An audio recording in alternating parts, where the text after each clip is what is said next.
grabbing their teas and coffees and fruit, grab and please join us. We expect His Excellency, the Ambassador of Portugal, to join us very, very soon. I said we should penalize. Okay, he's not late. So we should not penalize those who come in early. So we're going to start early. And we know we're all very busy. We have to be in different places at the same time. Is it 8:30 already? Who's the timekeeper? Yeah. Good morning. But just in time. Just in time.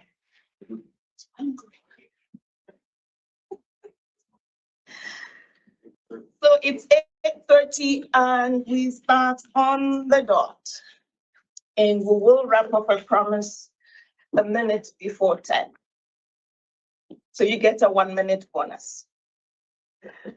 Excellencies, distinguished ladies and gentlemen, young leaders, friends, happy World Youth Skills Day. How do we respond? You got the vibe. It's an honor to welcome you to the International Labour Office for the United Nations on the occasion of the World Youth Skills Day 2026. I am Cynthia Samuel Olonjo, the ILO Special Representative to the UN, and it's really a great pleasure to be your moderator for today's important event, which is co-sponsored by the Permanent Mission of Portugal to the United Nations, the Permanent Mission of Sri Lanka to the United Nations, and of course, sister agencies, UNESCO, and the UN Youth Office, and they both happen to be my brothers and my friends.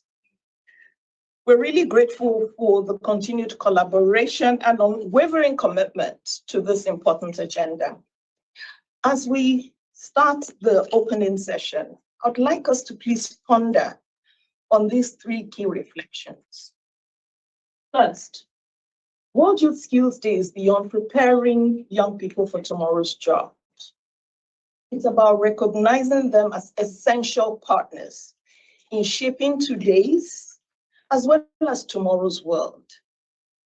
I'm reminded of Mohammed, a young man from Yemen, whose dreams were interrupted by conflict. When the factory where he worked closed, he found himself unemployed, and he was so uncertain as to what would come next.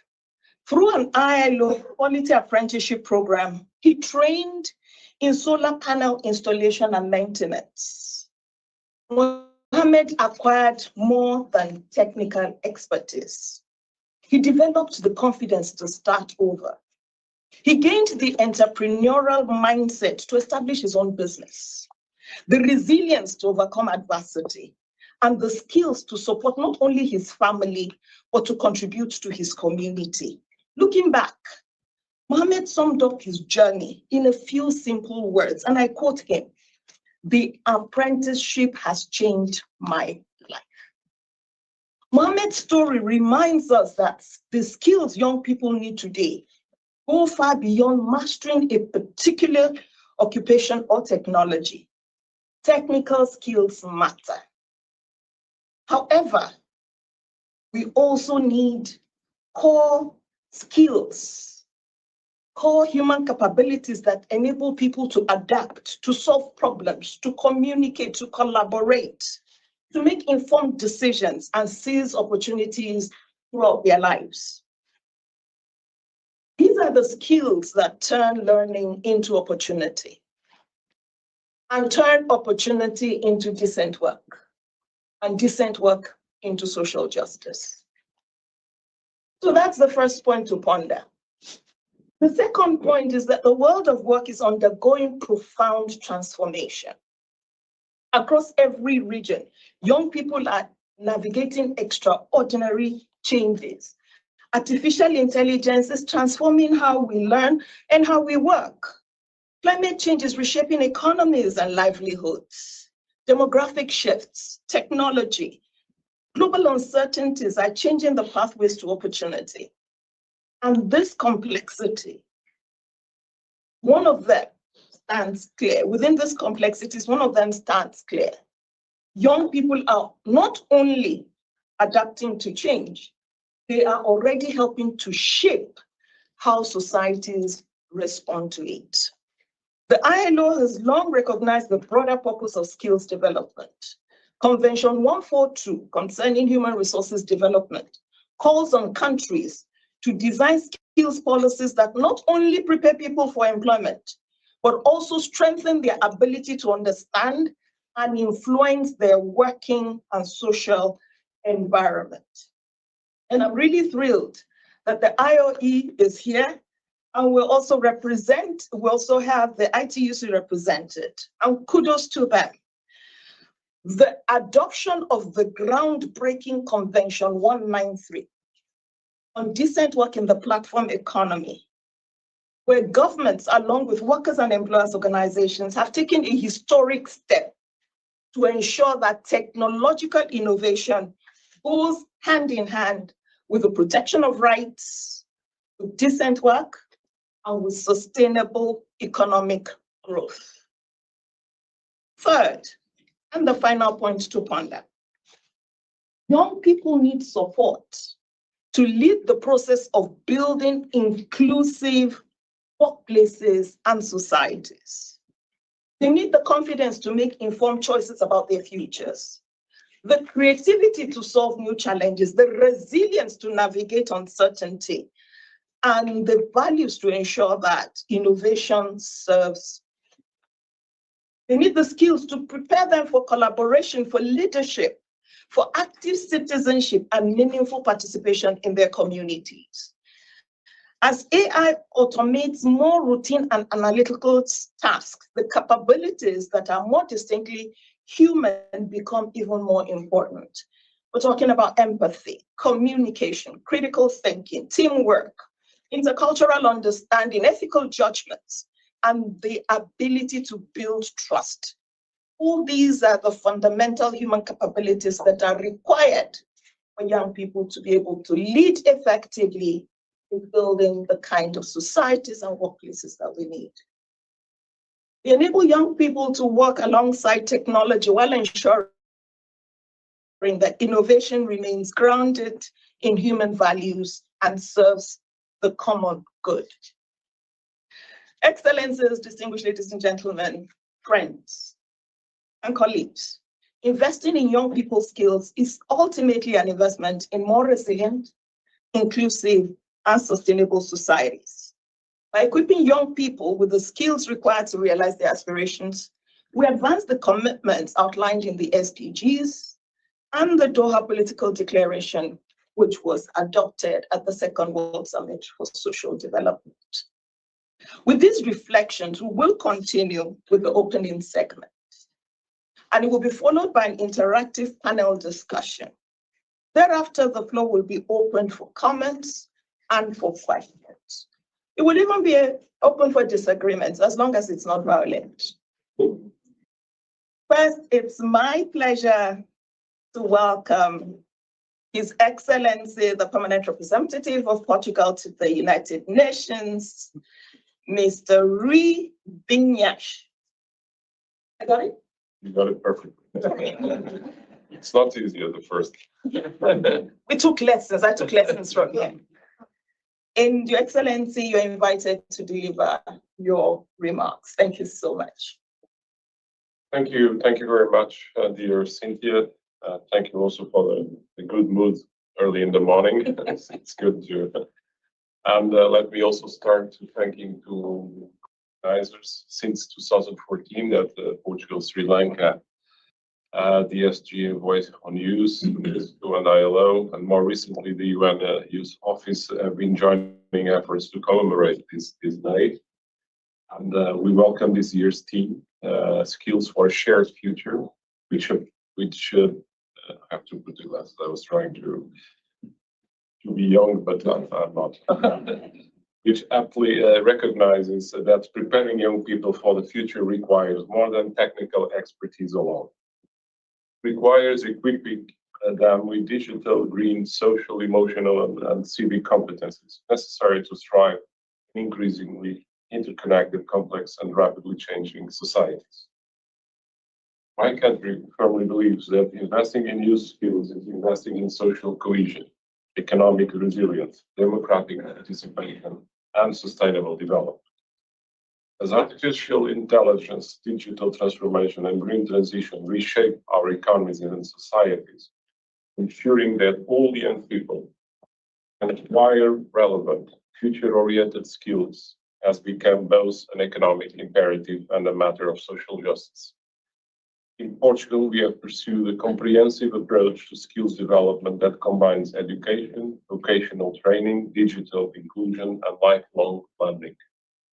Through our national education and training system and our technical and vocational education and training pathways, we have sought to strengthen the connection between education systems, labor market, needs and aspiration of young people themselves.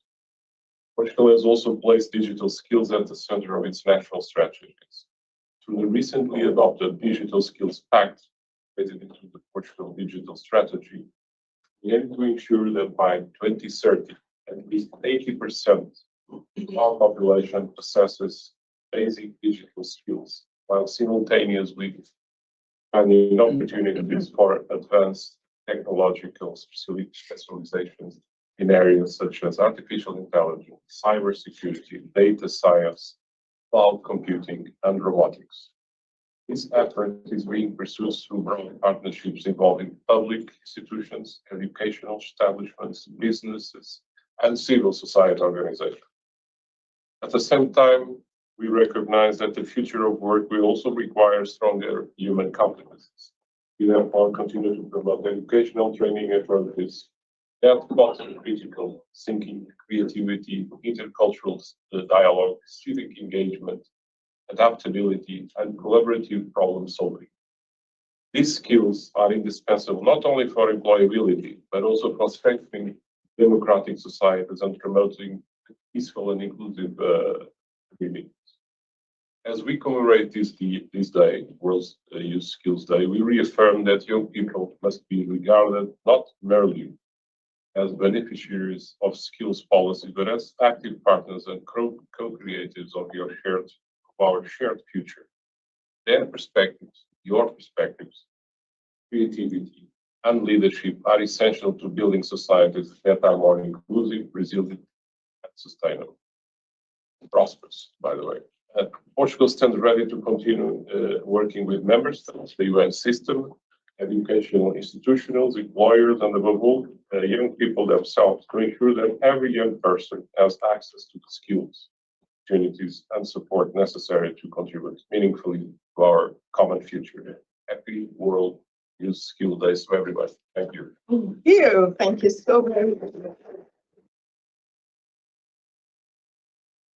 Thank you so much. The importance of partnerships, the economic imperative of scaling, so that young people are co-creators in shaping our shared futures. And we have, in terms of partnerships, we have the employers here, we have the workers' organizations here, we have representation of young people, and we have key partners sitting at this table. Once again, thank you very much, Your Excellency, for those remarks.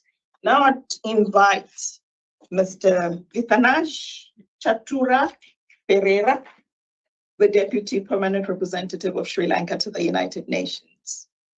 Please, you have the floor. Thank you, Madam Moderator Cynthia Samuel, ILO Special Representative in the UN. Excellency, we have Ambassador and Permanent Representative of Portugal, Dr. Felipe Elia, ASG for Youth Affairs, and Mr. Elliot Winchenberg, Director of the UNESCO Liaison Office of the UN, and Ms. Neela, young leader for the SDGs, co-founder and president of The Story. Colleagues and young leaders, very good morning to all of you. It is my pleasure to join the international community in commemorating the World Youth Skills Day, a day that reminds us that investing in the skills of young people is investing in a more prosperous, peaceful, and sustainable future. Sri Lanka as a country that presented the proposal for the World Youth Skills Day to the UNGA in 2014 extends its appreciation to ILO for hosting this year's observance of World Youth Skills Day. We also thank the Permanent Mission of Portugal, the United Nations Youth Office, and UNESCO for their continued commitment to advancing this vital agenda. This year's observance comes at a pivotal moment. The world is being transformed by rapid technological advances, particularly digital technologies and AI. While these developments offer unprecedented opportunities for innovation and economic growth, particularly in digital technologies and AI, they also challenge us to prepare young people for the future. Skills development today must go beyond technical proficiency. It must equip young people with the ability to adapt, innovate, and collaborate in an interconnected and technology-driven world. This calls for a holistic approach that integrates digital literacy, AI competencies, critical thinking, creativity, and ethical reasoning. Sri Lanka recognized that preparing our youth for the future requires an education and training system that bridges these diverse competencies. We continue to strengthen technical and vocational education and training as one of our national priorities, expand digital learning opportunities, and enhance partnerships.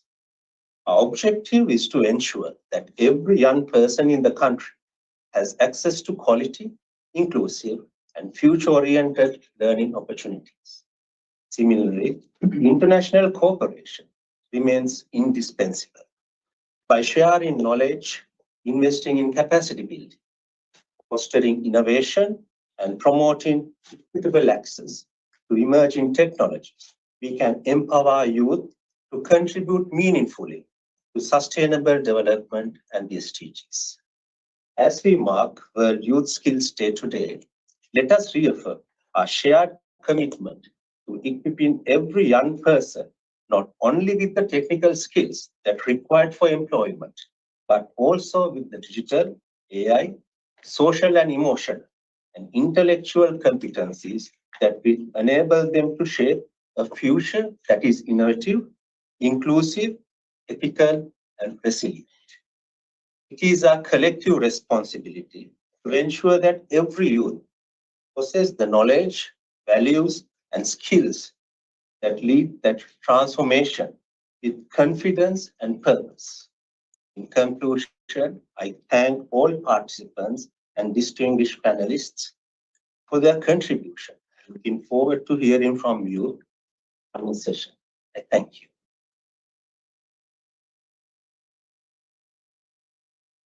Thank you so much, Your Excellency, for those remarks, but also special thanks again to the government of Sri Lanka for that resolution that enabled us to have this day set aside to celebrate, and for the consistency over the years, along with Portugal, and working hand in gloves with the UN Youth Office and with UNESCO. Thank you so very much. And we heard you very clearly. It needs to go beyond technical, and in investing in skills, we're investing in building more prosperity, you highlighted, peaceful and resilient societies. So now it's my pleasure to invite Ms. Mila Ibrahimi, the young leader for the SDGs and co-founder and president of Her Society. Ms. Ibrahimi, you have the floor. Thanks so much. It's an honor to be here. Thank you everyone for coming. I'm Mila. I'm a growth education professional, originally from Pakistan and now based in Canada. And for years, I've used storytelling to raise awareness about issues back home. My advocacy journey began at 13 when the Education Directorate of Kabul banned girls over the age of 12 from singing in public. I was in Afghanistan at the time, and as a passionate singer, I saw this as one more step back into a darker chapter of my country's history. So I protested the only way I knew how. I posted a video of myself singing and encouraged other girls to do the same. 2 weeks later, to my surprise, the decision was reversed. That was a defining moment. I knew the backlash protesters routinely face in my country, but I chose to act anyway because it was the right thing to do. That moment set off an entire journey of advocacy, and it all started with her. I didn't learn that from a textbook. I built it because the moment demanded it. And looking back at everything since, speaking on world stages, sitting across from leaders and experts like in this room, meeting other young people trying to build a better world for the generations after them, the thread running through all of it is the same. It was never the technical knowledge that opened these doors. It was the ability to listen closely, find the right words, to build trust with someone who owed me none of it. Empathy, communication, leadership. Those are the skills that travel with me no matter where my diverse interests take me once I graduate university. Whether that may be a courtroom, a policy office, or music. These skills are what let me keep learning, keep adapting, growing alongside people very different. And I raise this because I think it's the exact question this room exists to answer. What do young people actually need going forward to meet a future none of us can actually predict? If you ask an AI expert what students should be studying right now, you will hear nearly the same answer every time. They say creativity, resilience, adaptability, and a working familiarity with the tools, not mastery. That tells you something, that many of the jobs my generation will hold don't even exist yet. No one can hand us a syllabus for a title that hasn't been invented. We can focus on what exactly got me here, which is the capacity to listen, to reason, to communicate, and to hold an ethical line under pressure.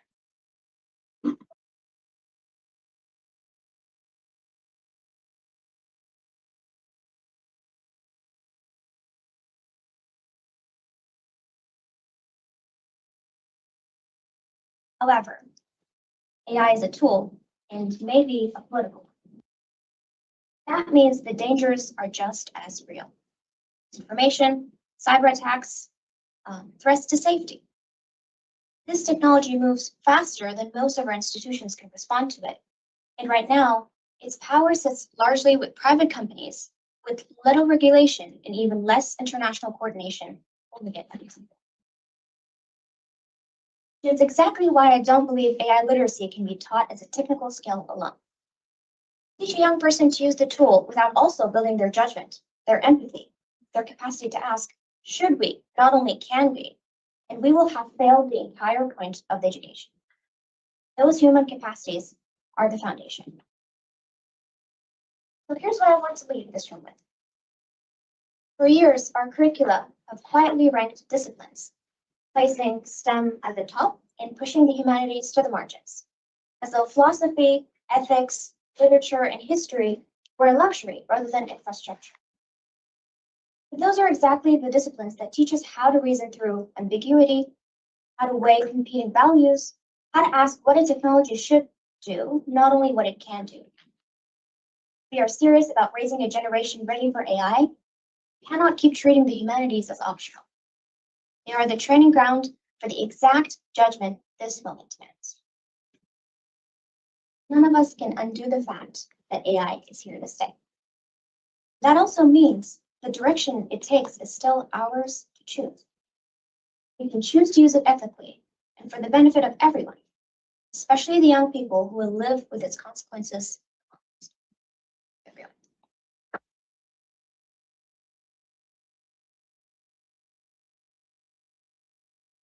Thank you so very much, Neela.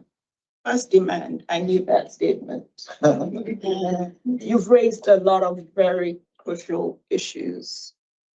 And just the beyond the technical, and what has helped you in your journey. Empathy, critical thinking. You said something that I'm going to use. The ability to hold an ethical line under pressure. And the pressures are growing. The question to ask is not what technology can do or what it should do, or emphasizing the importance of shaping AI to build the kind of societies that we want. Once again, thank you so very much, Neela, President of Her Story. Can we give her another round of applause?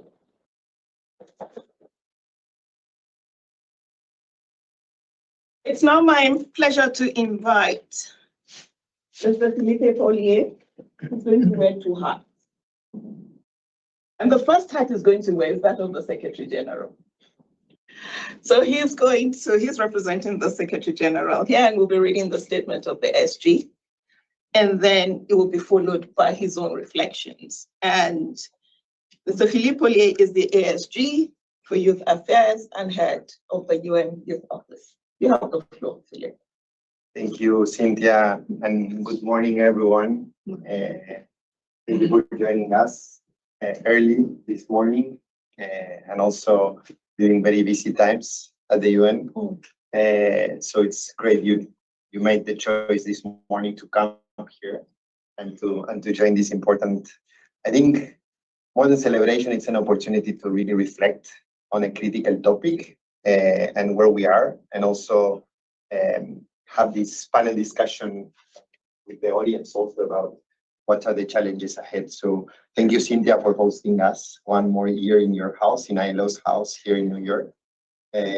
Definitely thanks to the two countries' governments that have been supporting this day since the inception. So Portugal and Sri Lanka, thank you for it, and also for supporting the youth agenda at multiple levels, and of course to UNESCO for the co-hosting of this event. And it's hard to speak after Neela because I think she was extremely substantive, but also from a very human angle of her journey, which I think makes it much more special that any other speech we can read today. And I think that the panel and having also private sector with us today, it's very important, because I think the private sector has a critical role to play and a responsibility, because the Sustainable Development Goals will only be achieved also if private sector commits to those goals. And that's why the intersection of governments, the international community, the private sector, and civil society, putting young people at the center and giving them a space, it's very critical. So as Cynthia said, I will start reading the Secretary General's message on this International Youth Skills Day, which is as follows. On World Youth Skills Day, we celebrate the contributions of young people across the globe. As innovators, leaders, and agents of change, young people are seeking to build more inclusive, resilient, and sustainable communities and societies. It is vital that they gain the skills, training, and education they need and deserve. Our world is being dramatically reshaped by digital technologies, climate change, and growing economic uncertainty and inequality. As this year's theme reminds us, navigating these rapid changes calls for a new set of skills, from digital literacy to artificial intelligence, communication, and critical thinking. Unlocking the full potential of younger generations requires massive investment in inclusive, quality education and training. Closing the skills gap can help create decent jobs and sustainable livelihoods at scale.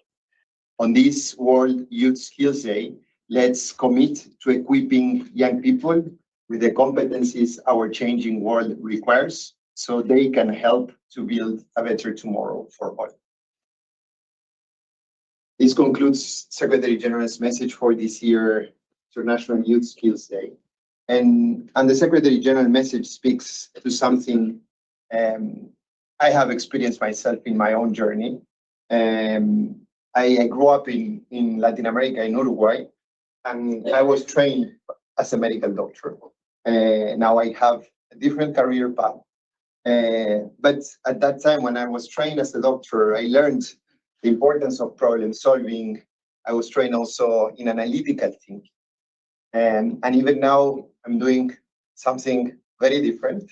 I think those skills, those competencies I got during my training are actually the ones I use every day in my current role. And during this journey, this transition from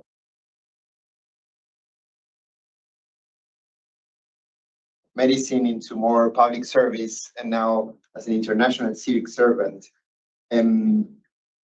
I've had the chance to meet so many young people like Nila across communities, but also young people working within governments, within institutions, such amazing colleagues here, young professionals in the UN system. And I would say that what makes the real difference in all of their journeys is actually those human skills, as it was reflected by each of the speakers today. And maybe I want to highlight one, which is the ability to listen. Today, we're living in a world where we are bombarded by communication constantly. It's also now accelerated by artificial intelligence. The only certainty is change.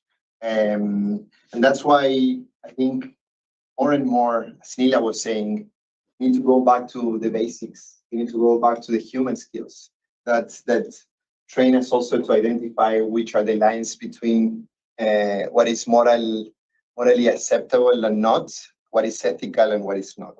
So really for me, being future ready, which is one of the calls we usually have when we are talking about the Skills Day, it's about combining innovation with empathy. It's about combining data analysis with actual dialogue. And it's about how we combine technology at the end with a human connection. And as the Secretary General emphasized, achieving this requires partnership for sure, but it requires investment. Because for every young person to have access to skills, we need investment coming from public sector, but from private sector. And we need real partnership and trust among the different stakeholders that we come together. So thank you all for being here, and back to you, Cindy.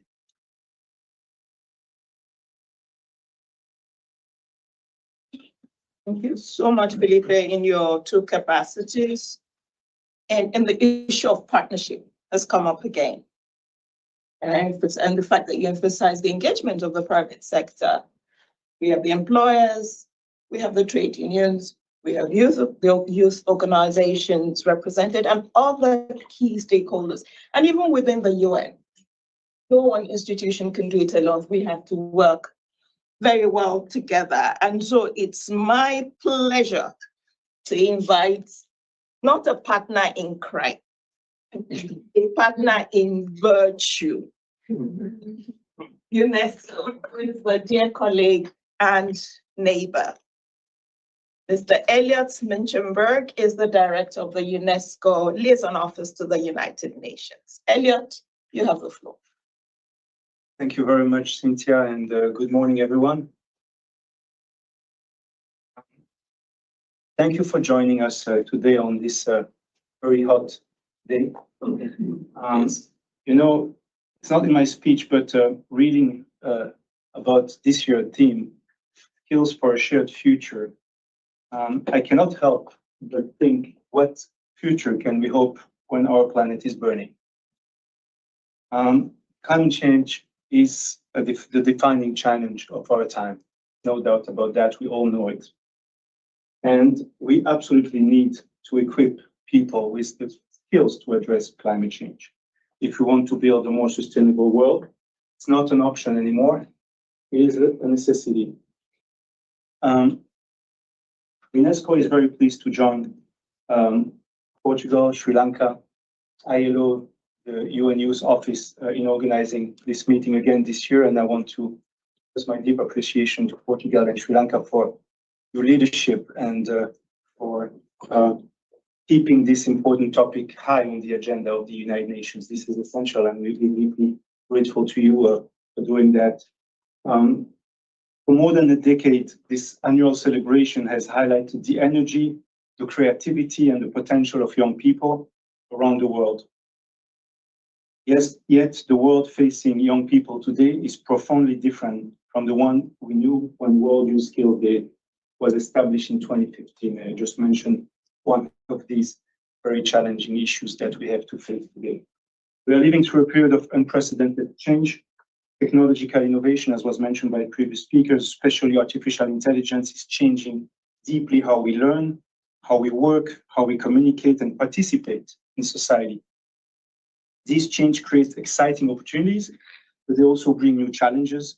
They are reshaping our labor markets, redefining the skills people need, and raising new ethical and social risks. At UNESCO, we believe that young people should not only adapt to change, but they should also have the skills and confidence to shape that change. This is why we are working with countries around the world to help young people develop a broad range of future-ready skills. These include strong foundational learning and technical and vocational competencies, as was mentioned by the distinguished representative of Sri Lanka, as well as digital and AI literacy, critical thinking, I insist, critical thinking, creativity, of course, adaptability, and social emotional skills. These are not just skills for just finding a job. They are skills for solving problems, making informed decisions, participating in society, and building a better future. Education is essential here. UNESCO has been at the forefront of efforts to make sure AI is also developed and used responsibly. In 2021, our member states adopted the first ever recommendation on the ethics of artificial intelligence, the world's global standard-setting instrument in this field. Since then, we have developed tools and guidance to help schools, teachers, learners, and families to use AI safely and responsibly. We're also working with governments, the UN, and partners across the world to ensure that AI serves people, and especially young people. As young people are among the most active users of AI, they can also be exposed to risks such as misinformation, disinformation, harmful content, and online manipulation. But you know all this very well. We must make sure that innovation goes hand in hand with safety, inclusion, and human rights. This commitment was at the heart of the recent global dialogue on AI governance held in Geneva a few days ago, and for which UNESCO and ITU jointly served as the secretariat. We're also joining force with sister agencies, in particular our dear sister agency ILO, to promote the ethical use of AI and help shape global labor standards that advance the common good, and we'll have very soon. And on that, dear participants, dear skills champions, if I may call you this way, young people must also have a seat at the table. We know this. Your voices, ideas, and experiences matter. That is why UNESCO has engaged young people in conversation about the future of education and the future we want to build after 2030. As we celebrate World Youth Skills Day, let us renew our commitment to ensuring that every young person has the opportunity to learn, grow, and succeed in a rapidly changing world. And with this, I wish you a happy World Youth Skills Day. Thank you. Thank you so very much, Elliot. And indeed, we remain partners in virtue. We'll now move to the interactive panel discussion. And I promise you, we have a great panel. Two of them are physically here. The third one is on the screen. It would be good if we could have his picture, or if the video is activated, that it's going to be a wonderful session. And but before we start, we're going to have a short video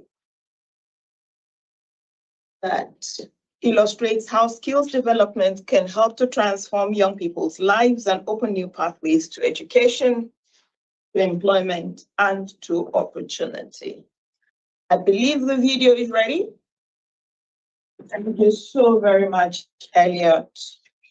And indeed, we remain in virtue.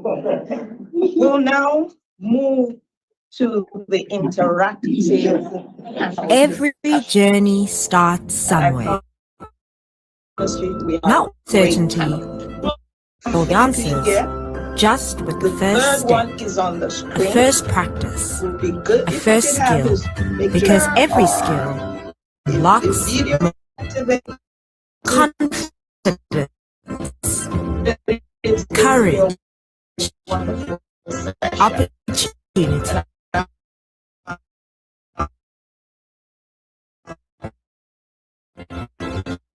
The freedom to shape your to across our generation. I believe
not conducive to a really stable sort of society.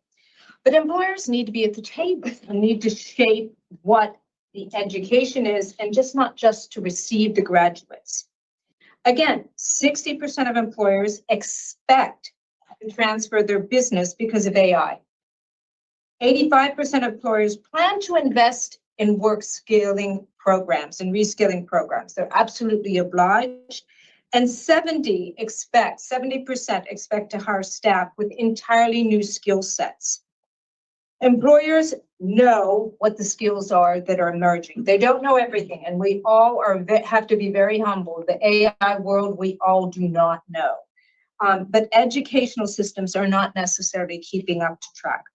What we need from governments is to be involved in the design of curriculum, TVET governance, occupational standards, and then global oversight. But skills are changing fast, and 39% of workers' existing skills will be transformed or outdated. So today, and I agree with many of the speakers, I had to say yes, you were speaking to our mind. But again, we don't need just those technical skills. We need what we call the human skills. You know, they say, the employers are saying, you get your job based on your technical skills and you lose your job for your lack of human skills. So what are we talking about? Yes, we're talking about collaboration, communication, creativity, emotional intelligence, but also, especially in the world we're in today, empathy and ethics. So what do people need to do? Work-based learning is what makes people more employable. We're working with OECD on strong apprenticeship programs to lower youth unemployment. We're working with ILO, and we have a convention or a recommendation on quality apprenticeships to increase and support skill shortages, but also to support, and we need to say this, the SMEs in many developing countries are the ones that are lacking most the skills. But lifelong learning starts well before the first job. We need to embed in primary school, in secondary school, basic soft skills, human skills, because everyone will have to change jobs. This idea that you would stay in the same job for 30 years doesn't happen. It won't happen. Skills are also for us, not just a discussion about education. If you have the right skills in the right workforce, productivity goes up, innovation goes up, investment goes up, business growth, and decent work.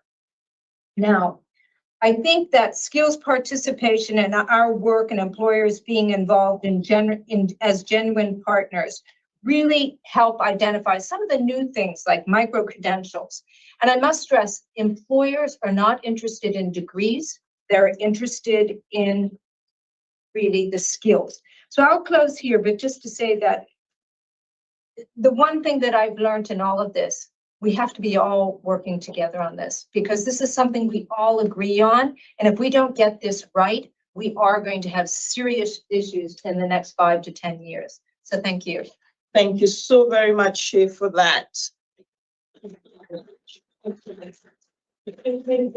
Re-emphasizing the beyond technical.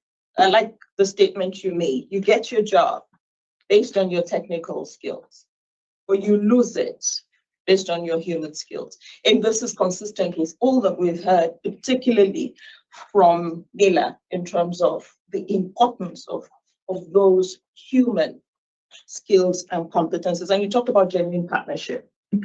We'll now go and fly from New York to go and meet with Marco. And Marco, as I said, represents the ITUC. As more young people enter work through digital platforms, how do we ensure that skills development is matched by strong protection of rights? And how do we ensure that the young people themselves play an important role in shaping these policies? Again, you have 5 minutes. Thank you, Chair. On behalf of the International Trade Union Confederation, I would like to begin thanking the organizers for convening this important discussion. From the entrepreneurial perspective, we believe this requires a change in the way we think about the skills. Too often, when we are talking about how young people can adapt to technology, we are all the time talking, yes, about the adaptation, but we should have in mind too that digital skills should empower young people, young workers, not leave them more vulnerable. Skills are obviously essential for young people to build their life projects, access to quality employment, and to contribute to a more just society and a more inclusive world. But the real question here is not only what skilled young people need to succeed in the labor market, but also what kind of labor market we are building for the future. Many young people enter the labor market through digital platforms. I'm sure that you know, freelancing, content creation, food delivery. But these jobs can provide flexibility and new opportunities, but this should never come at the cost of decent work, fair pay, or fundamental labor rights. That's why the recent adoption of the ILO Convention, this year adoption on decent work in the platform economy, marks a historic milestone in the recognition of this right. It recognizes that platform workers need a right alongside opportunities, including access to the skill development, safe working, social protection, and of course, the freedom of organization. That's a fundamental right of workers. It confirms that the technological innovation must always go hand in hand with labor rights, that algorithms must never replace collective bargaining, and that flexibility must never become precariousness. We also support the objective of building resilient skilled system, but the resilience cannot be limited by simply teaching young people how to deal with instability. It must mean building labor markets and institutions that protect the workers' rights and the work situation. For this reason, skill development must be accompanied by public policies that facilitate the transition from education to employment, that reduce the digital gap and ensure that no one is left behind because of gender, of origin, or socioeconomic condition. Above all, job workers must be involved in shaping these policies, the kind of policies, through the social dialogue. They should participate in the designing education, training programs, engage in social dialogue, and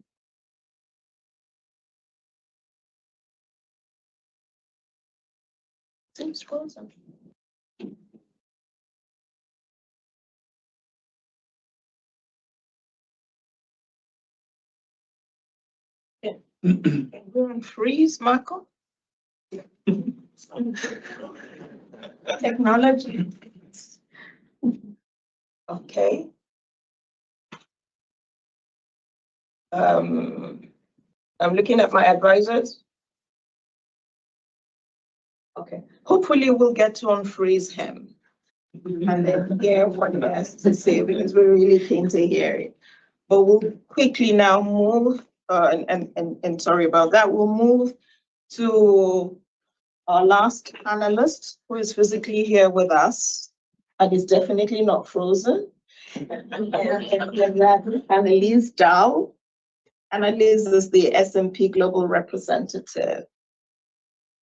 Ms. Dow, as someone who is both an early career professional and part of a global company, what skills have been most important in your journey? And how can business better support this? Thank you so much. I promise I won't freeze, if I promise that much for this. But thank you so much for having me here today. It's really an honor and privilege to be here. My role at S&P Global, I am a program manager at our corporate foundation. For those who might not be familiar with S&P Global, we're a financial intelligence firm. And so some common products that you might have heard of are S&P 500 or Dow Jones. At the corporate foundation, I help support our grant making to nonprofit organizations around the world, particularly aligned with our key focus areas of creating environmental resilience and developing the tech and data talent pipeline. But how did I get here today and what skills were most important? I really think are adaptability and curiosity, which have been thematic for my other panelists and the speakers today. When you look back at my resume from my teen years or early 20s, I tried a lot of different types of work, and that looked like teaching Montessori style in a preschool in California, doing outreach in local jails and prisons in Ohio, working at theater companies and a local NPR station. So a lot of different types of work. But what I was able to do is gain new skills and experiences. I think Mila said it well. It's like saying it traveled with me. And so I was able to apply it and adapt to different environments. I think as we look at an AI-enabled world, adaptability will be really important because we don't know what those next jobs will be. They might not even exist yet. On the curiosity side, I'm someone who's always been super curious, love learning. 2 degrees later, I can still say, still love to learn. But I think why curiosity is so important from a career perspective is really having exposure to different types of opportunities and careers. My current role I first heard when I was 21, and I was doing a networking event with a corporation who was doing philanthropic work for local communities during the opioid epidemic in the Rust Belt here in the United States. And I listened to how she was leveraging the company's assets and funds to really make a difference. And I thought, wow, that's a really cool type of career. And I wouldn't have been exposed to that job opportunity had I not had that conversation. When we look at the company perspective, which from the private sector has also been a theme about how we can best partner to bring young people in the next generation alongside the future of work. I'm really proud to work at S&P Global in the foundation. For one of the reasons is our Step Forward, the 3-year commitment to equipping the next generation with the skills and competence needed to succeed in an AI-enabled world. And what that looks like is collaborating with different nonprofit organizations, academic institutions. The UNU's office here today is one of our collaborators on this. And when companies can come alongside youth and local communities who already have excellent solutions and amplify their work and fund it and scale the impact, I think we've already seen that it can make a difference just in these first few months.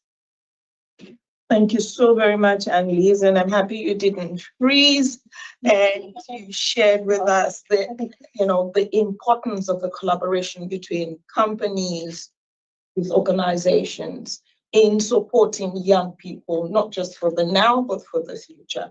And you also shared with us the skills that have helped you in your journey. And as you were talking, I not only remembered Nila, I also remembered what Philippe said about the skills that helped him as a medical doctor, helping him now as the ASG, and helping him in different capacities. Most importantly, technical skills are important, but it has to be beyond the technical. Marcus, it's good to find that you're unfrozen. You have 1 minute now to finish what you were telling us. Exactly 60 seconds. Okay, I don't know what was the last thing that you listened, but I was already concluding my intervention. So yeah, I was just saying the final reflection about young workers that must be involved in shaping this kind of policies, and they should, the young workers, participating in the designing in the education and training programs, engage in social dialogue, and yes, also define the rules that we establish the future of work of tomorrow, because the future of work of tomorrow is not only about teaching young people to use technology, it's about ensuring that the technology creates decent work. So hopefully now I'm not froze again. Thank you so very much, Mark. And it's really important from what Marcus said, having young people effectively at the table in terms of the policies relating to the world of work, and doing so through the existing structures, that in the trade unions, young people are effectively engaged and leading. In the workers' organizations, young people are effectively engaged and leading. Within the government structures, young people are effectively engaged and leading. Thank you so very much for that. Now we have time to hear your thoughts. And I'm going to open the floor. And you will have all of 60 seconds for your intervention. Very good. You got the memo. I've seen hands raising. So let's see your hands. Please help me. I see Omar. 1, 2, 3. No, 1, 2. You were standing up. 1, 2, 1, 1. Wait, we've got 5 hands. Oh, 6, 7. Okay, closed. So we're going to start with Fyodora, Mileska, and after that, Omar, and we'll take it like that. 60 seconds. Right on the clock. Hi, everyone. So happy to be here. I'm Fyodora. I'm a young leader for the refugees, but I'm also a member of the UNESCO Youth and Student Network. And I really want to take this opportunity. We talked about skills, we talked about work, but something that goes, before going to work is education. So right now, what's happening? Let's just stand up so we can all see. It doesn't make a lot of difference because right now UNESCO is doing this global youth consultation on what education and our agenda for education can look beyond 2030. And I think this is a great opportunity for the young people in this room and beyond this room to share their voice. So there are multiple ways that you can engage with us. You can fill in the Global Youth Survey. You can also organize consultations in your communities, or you can take part into the online regional consultations that will be happening in the next few months. And why this is important. We've had more than 70,000 people who are already young people who already shared their voices coming from more than 100 countries. But I think the more, the merrier, it's the better. And I think, this is a once in a generation opportunity for us to really share what we really want education to look beyond, 2030, because we will be the ones who will be most impacted by it. So please check out the social media of UNESCO, our website, and if you have any questions regarding that, do come and talk to me. Thank you so much. Why not? Thank you, and thank you for bringing the issue of the Beyond 2030 agenda. Omar, and after that, Christoph. Yeah, my name is Omar Farouk Usman. This is the Cynthia. It's good to see you. I'm the General Secretary of the Federation of Somali Trade Unions. And in Africa, we say skills development is not privilege, is a right. And where we come from, Africa, majority of the population are youthful, but they are trapped in precarious employment in the informal economy. The skills mismatch, TVLT, skills development, you see. So the key question here is, and I would have loved to see our ambassadors here. They're also on the high table, but we know why they are not here. And it's very important that when skills development we talk about, we equally address the issue of how this skills development is addressing precarious unemployment, decent work deficit, the challenges that face in the labor market. So I'd like to ask the distinguished speakers, how can we translate today, the skills development that the youth need, decent, secure, and paid jobs in the labor market that could help the youth and encourage them, because the foot soldiers of the labor market are youthful. Thank you. Thank you very much, Omar. Christoph? Thanks very much, Cynthia. My name is Christoph. I'm with DHL Group, the global logistics company, and I would like to shed some light on something which is maybe beyond skills or even before skills. So for the last 15 years, we co-created with our partners, Essence Children's Villages and Teach for All program to support young people while they transition into the world of work. And we work with the most marginalized young people. So with this target group, we do not talk about skills. We talk about agency. We talk about self-belief. These young people do not think or do not believe that they would end up one day in a job situation, and whether it would be self-employment or whether it would be regular employment. So I would like to shed some light on this phase before we talk about skills building for young people to be lifted up to this situation where they are in the position to start thinking about skills building and what they would like to do. And as this is a very open thing we have created, we are happy to share. We invite all of you to join us. We would like to have something like a movement to reach out to all marginalized young people globally. But this is something we cannot do just us and our partners. So you're all invited to join. Thanks very much. Thank you. Right. So 3 gone. Please remind me the 4 again. Yeah, 1, 2, 3. Oh, your hand up there. No. So 1, 2, 3.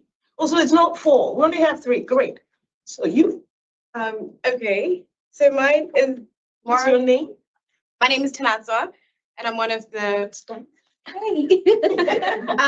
my name is Tanatsa, and I'm one of the young leaders for the Sustainable Development Goals. And mine is more of a reflection and a question, and something I think the panel might want to also think about, but also the room. And it's thinking a lot about the young people that are in the informal sector. So we've got populations that are very youthful, and their economies are massively built on the informal sector.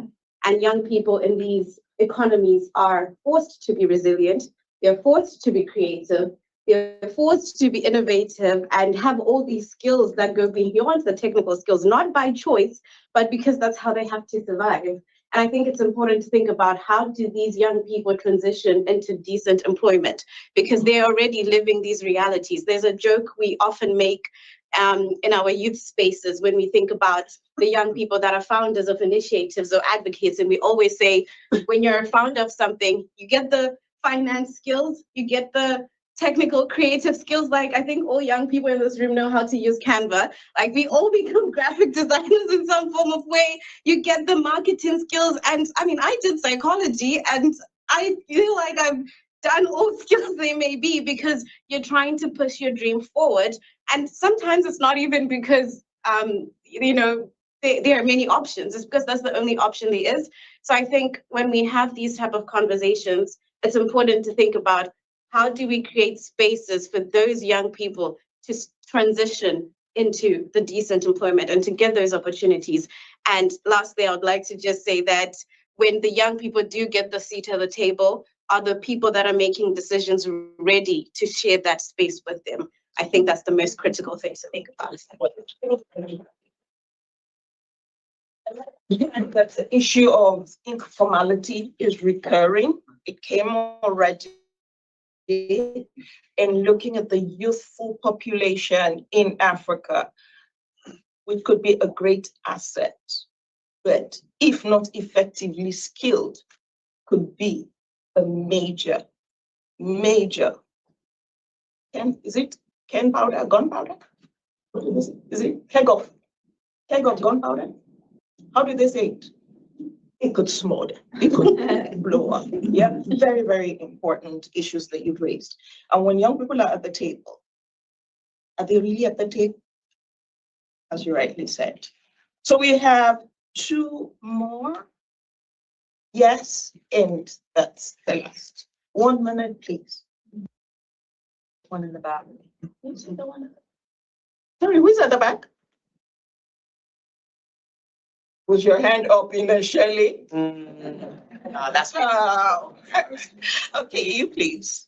Hi everyone, my name is Aisling and I'm one of Ireland's Young Youth Delegates. So my question or my point is kind of tying back into education, because when we talk to decision makers on local, national or international level about skills, it's usually through the lens of formal education. So the education that young people get through schools or universities or training courses where there's usually some type of like official accreditation or certificate at the end. But as we all know in this room, young people don't just learn in those formal spaces. There's young people who founded their own organizations, who've been involved in campaigns and grassroots initiatives, who lobby their decision makers at all types of different levels. So I'd be really interested in knowing about how we can further push the recognition of the quality of non-formal education and the competencies gained in the sector at all different levels, so the young people can get the credit for the work that they do in their volunteering and community settings. Thank you so much. Excellent. Thank you very much. Yes. Hello, good morning, everyone. My name is Siri, and I'm a youth representative of the World Scouting. And I would like to acknowledge the skills that young people already possess. I know that we talk a lot about the importance of education and the importance of getting new skills to young people, but I also really want to stress the fact that young people already have a lot of skills that they are using every day in their lives, in their communities. World Scouting, we have 60 million members worldwide, and we have an initiative called Scouts for SDGs, where we have almost 3 billion hours of community service. And that's mostly done by young people in their communities. They see crisis, they are creative, they find solutions, they adapt. And then that stays at the local level. They are not acknowledged for the things that they do. And I think that we can connect that to all the other civil society organizations, young people, grassroots movements. The skills are there, their experience is there, the evidence is there. But how do we get these young people's experiences and evidence that they've collected in their communities? How can we get that to a higher level? And how can we get them the acknowledgements that they deserve for it? So that's the question for the room. Thank you. So very much for that. And full disclosure, I was trained as a scout. I wouldn't tell you how many decades ago, but those skills are still useful, even in my current life, both professionally and now. So this is just to reinforce the importance of the work being done by the Scouts movement and the Brownies too, if they still exist. Yeah, but thank you so very much for bringing those dimensions. So we will exceptionally take you, and you get 30 seconds. Okay, fantastic. So thank you so much. As you can see, I'm wearing a prosthesis right now. And as many of you who are wearing glasses, for example, imagine doing your lives without that assistive technology. So if we're speaking about youth skills, imagine being a youth who can read. Imagine being a youth who can go to his place to study and then to work. So if it's upon your agendas, please consider the use of assistive technology devices into improving the lives of people, youth people, elderly people, because we are all going to need an assistive device at some time in the process. Thank you so much.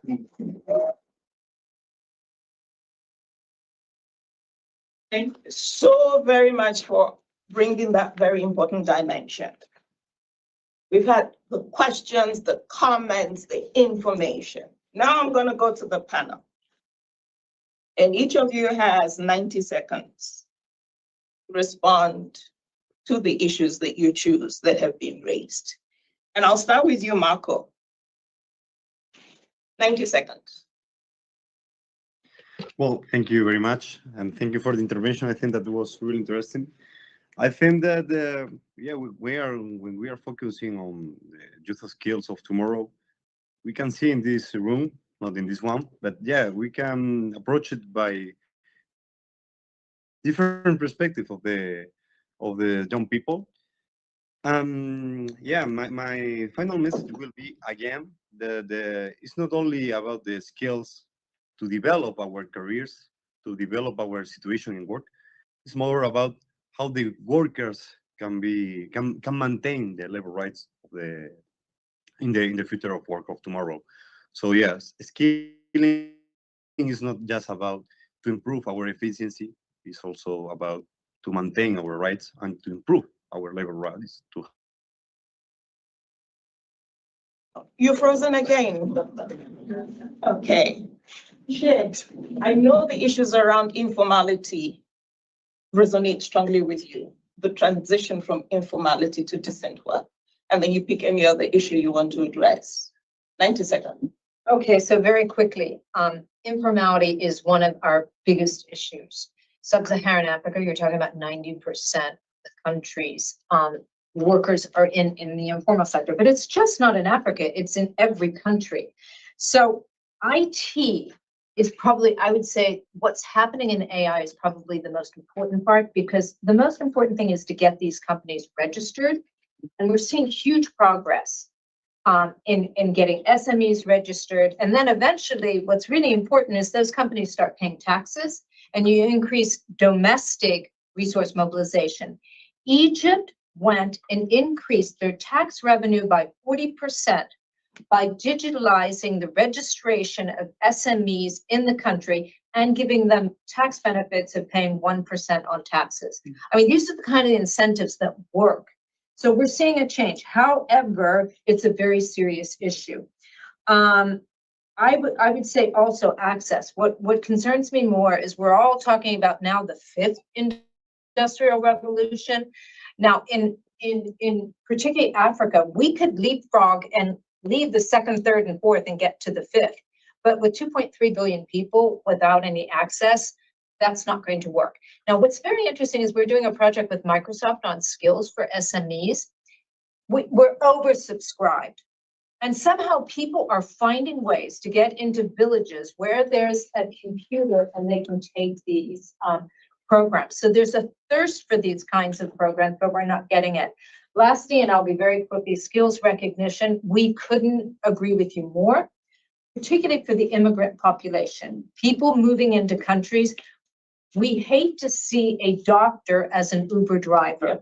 We should be able to recognize those skills. And so we're working with governments, but it's not moving that fast on that. And we need to be less rigid and really start recognizing the skills of people, because we need these workers, but they need to be also recognized and put into the right kinds of jobs. Thanks. Thank you very much, Chair. And on prior learning, there is an ILO initiative on the recognition of prior learning, largely those informally acquired, so that there's a move to ensure that these learnings can be translated into the former labor market. So that initiative is on the ground. You want to add something? Just one point on that, on recognition of diplomas, because this is really in the UNESCO mandate. It exists already, actually. There are passports, what we call the qualification passports for refugees who have indeed, like the example that you gave about a doctor who was to leave his own country because of war or conflict and then move to another. We see that in Ukraine, we see that in many places. And this is in place already through the system of UNESCO, the recognition of these diplomas. But of course, we need governments to endorse it and to enforce it as well. So we have already a group of governments who have done it, but we call, of course, on them to extend that as well. But it is an issue. Beautiful. So 90 seconds. But let me just put the other co-hosts on notice that I'm coming to you for 1 minute, actually 50 seconds. 50 seconds. So over to you. Yeah. I'll even set a timer to be an A+ student for you. Yeah, I think thematically I heard a lot of like local solutions and like work that's happening today already pre-existing. And I think at S&P Global and S&P Global Foundation, something we're really passionate about is collaborating and fostering an ecosystem so that these great solutions, no matter where they're happening in the world, are able to connect with each other. So if you look at the Step Forward initiative I mentioned, we started with global organizations like Generation or MIT RAISE. MIT RAISE is actually doing micro-credentialing that Shay mentioned earlier. We also funded 6 small regional nonprofit organizations around the world, from Paris, France to Hyderabad, India, doing unique solutions like voice-first AI text solutions for people who are low literacy. And then we also looked at academic institutions like Oxford University and Stanford Institute for Independent AI, who are really the thought leaders in the space. And then complemented by, of course, the UN Youth Office is able to amplify the importance of this work. And leading Step Forward, I've seen already so many connections made amongst the organizations, and so that we don't need to reinvent the wheel, but perhaps we just need to learn from each other and collaborate in that way, building an ecosystem and scaling impact through that. And I feel like already hearing from you great people, there's some of those solutions in this room as well. Thanks a million to our panelists. I was 2 seconds over. You get an A++. Okay. Thank you so much to our panelists. Now we're going to go to those sitting closer to me. And I'm going to start with you, Nila. And you get an extra 2 seconds. Why reminding me of the question? No, you just pick whatever your final words from all that you've had. You've lost 4 seconds already. Maybe we should. Okay, I can take it. so. Nila can close. I think Go ahead, Philip. it's the most important voice in this table. So maybe for me, I think the collaboration aspect is very, very critical. In this room, we've heard from different angles many of those solutions that are already happening. And I would say more and more, really emphasizing that the real power of the UN is the convening power. Yep. So, and we need to do more and more of that. That's the approach our office is taking when it's about this topic of skills, for example. We're working with the private sector, we're working with the largest non-formal education organizations like Scouts, like Girl Scouts and Scouts and many more. But also within the UN, there's so many expertise, so many initiatives across the US, and we're trying to bring them together.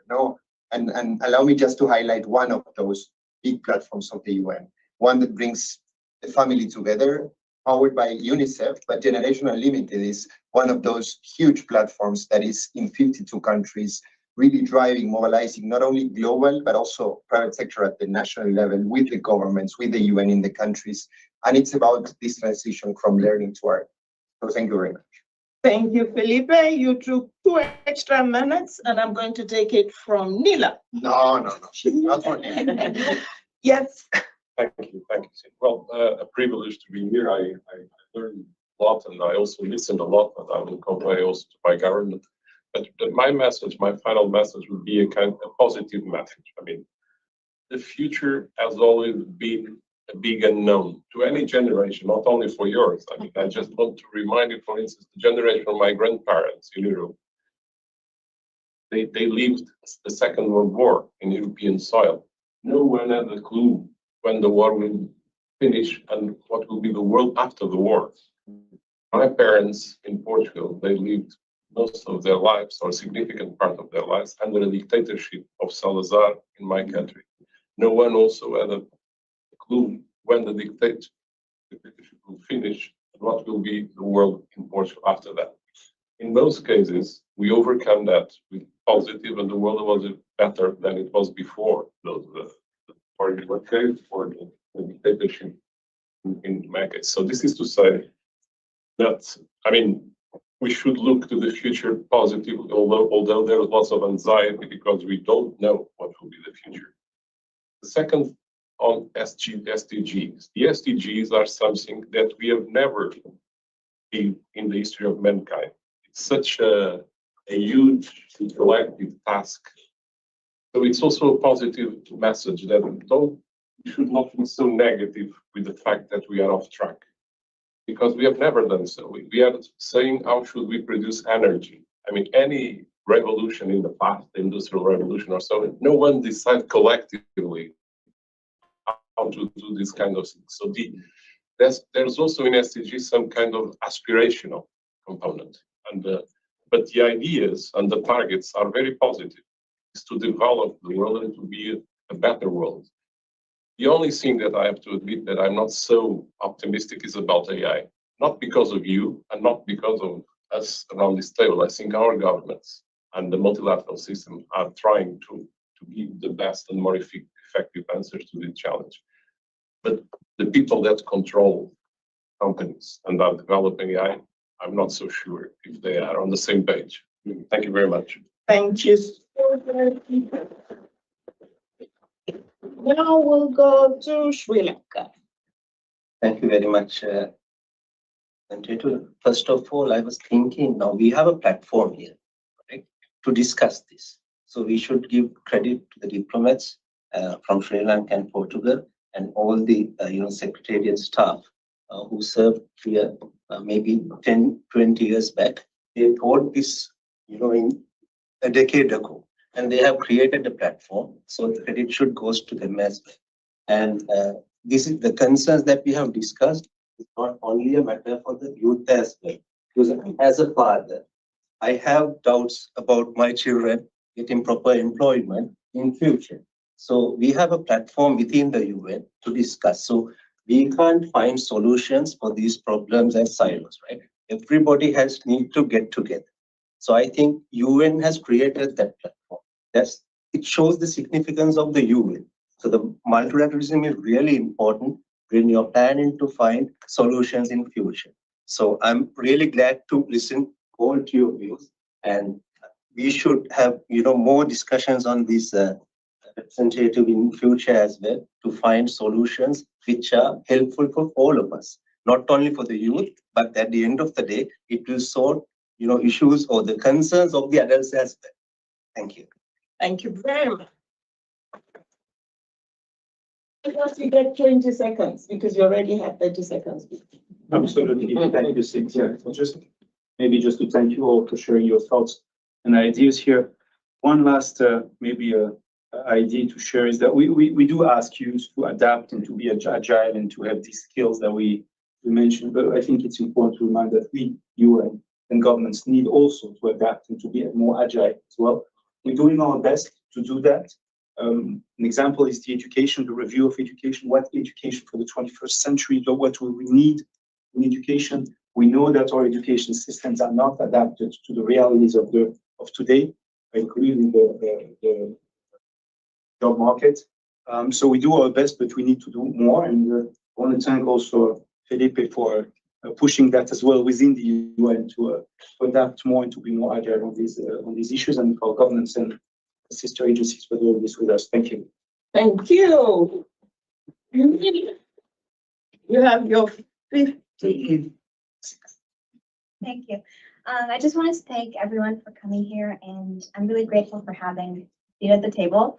But something that resonated with me from the meetings was the fact that refugees and immigrants, their talents and the years of work that they have done in their own home country is acknowledged. And I'm speaking for the population of Catholics after the wave of immigration that happened in 2021. Maybe there should be more to do in that part. But coming back to the discussion that we did today, I'm very grateful for being here and discussing these topics alongside experts. I feel like I have a lot more to learn, but I'm very looking forward to doing more, as I'm sure every other young person in this room is, to continue the discussion and find points of collaboration so we can make an actual.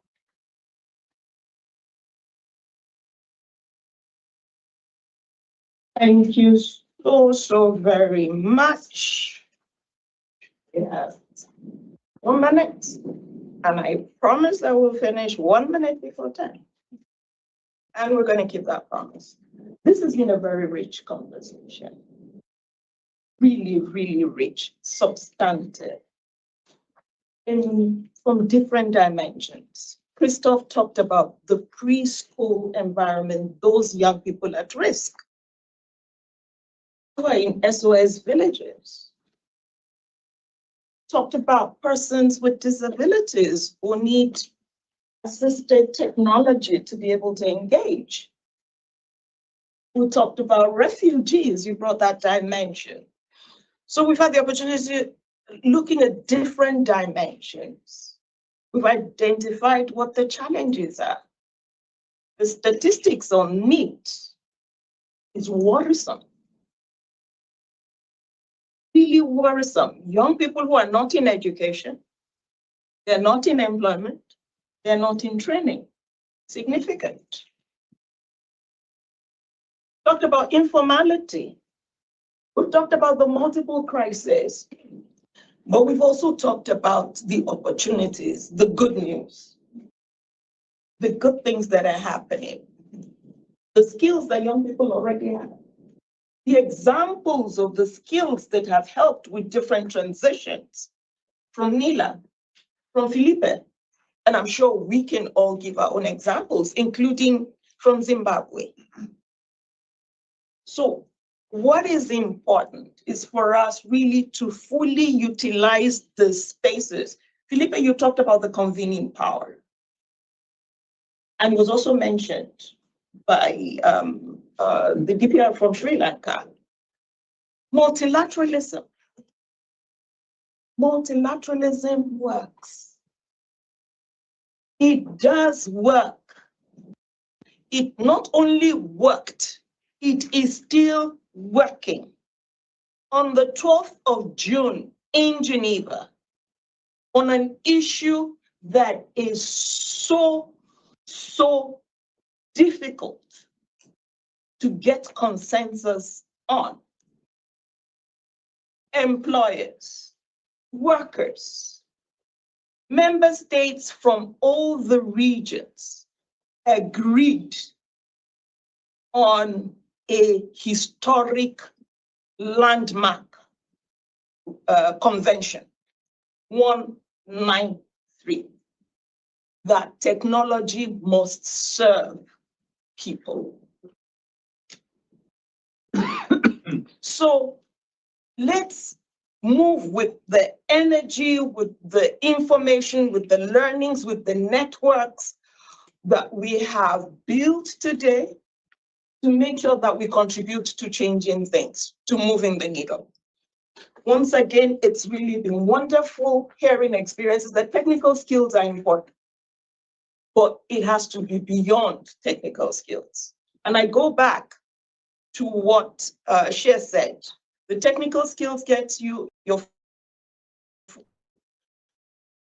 in the door, get you in, but it's the ability to have all those other skills that Neela and other colleagues highlighted that will make us effectively shape the kind of world of work that we need for now and for the future. Once again, let me thank the permanent mission of Portugal, represented by Ambassador Vineyard, the permanent representative, the permanent mission of Sri Lanka, represented by the DPR,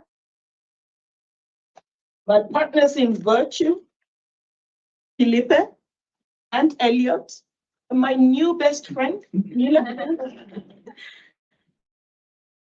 and of course, our social partners, Marco, Share, and with you, Annalise, and to everyone who has contributed. But let's also give a round of applause to all the colleagues from UNESCO, from the UN Youth Office, from the ILO, who you don't see, but who made this happen. Can we give them a round of applause?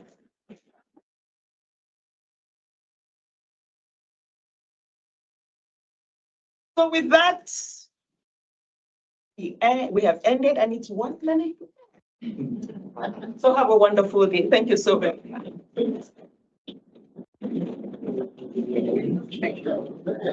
Again, you're rough. Oh no. I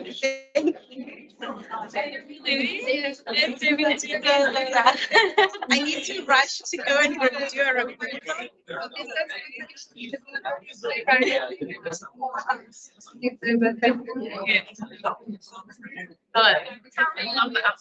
Oh, good. How are you? Okay. Hey, I thought so. Yeah. That you have already explained the video for D2.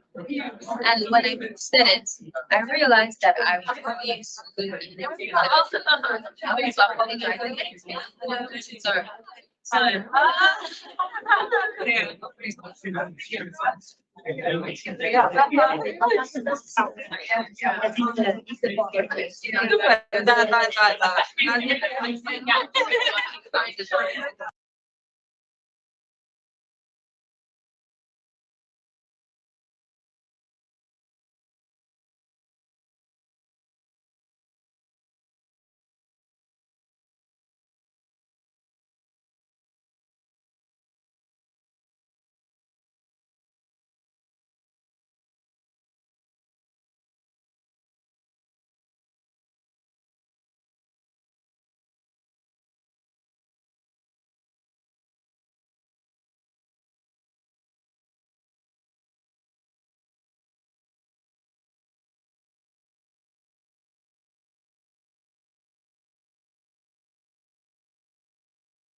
you.